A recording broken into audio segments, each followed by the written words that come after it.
Kotlin Lambdas, and higher-order functions. Imagine writing the same filter logic over and over. Copy, paste, change one line. Lambdas fix this. They let you pass behavior as a value, so you write the logic once and reuse it everywhere. A lambda is a function without a name. You write it between curly braces. The arrow separates parameters from the body. The last expression is the return value. No return keyword needed. Here is the basic lambda syntax. We store a lambda in a variable called add.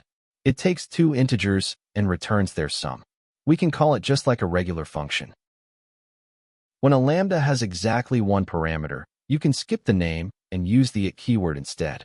This makes your code shorter and cleaner. Most Kotlin developers prefer this style for simple lambdas. Trailing lambdas are a Kotlin convention. When the last parameter of a function is a lambda, you can move it outside the parentheses. If it is the only argument, you can drop the parentheses completely. This is why collection operations look so clean in Kotlin. You can chain trailing lambdas like filter, map, and sorted. Each one transforms the data step by step. In Kotlin, functions have types. You can store a function in a variable, pass it around, or return it. The type describes what the function takes and what it returns. Here are the common function types. Int, int, arrow int takes two integers and returns one. String arrow boolean takes a string and returns true or false. Empty parentheses arrow string takes nothing and returns a string. A higher-order function takes another function as a parameter or returns a function. This is where Kotlin becomes very powerful. You can pass different behavior to the same function. Look at this calculate function. It takes two numbers and an operation. We pass different lambdas to add, multiply, or subtract. The same function does three different things. Functions can also return other functions. The create multiplier function returns a lambda that multiplies by a given factor. We create triple and quadruple from the same function.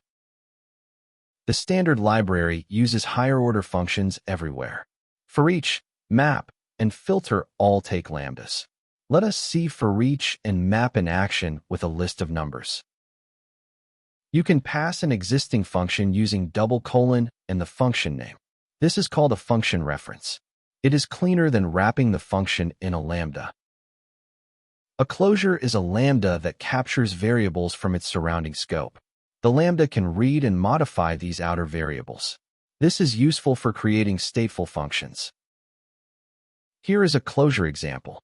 The createCounter function returns a lambda that increments a count variable. Each call to createCounter creates a new counter with its own state. The inline keyword tells the compiler to copy the function body into the call site. This avoids creating a lambda object at runtime. Use inline for small, frequently called higher-order functions. Let us put it all together with a practical example. We have a list of products. We use filter, map, sorted by, and group by with lambdas to transform the data in a clean, readable way. Here's a quick summary. Lambdas are unnamed functions in curly braces.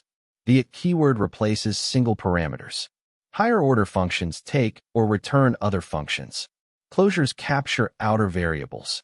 Inline avoids lambda overhead. If you like this video, hit the like button and subscribe for more tutorials.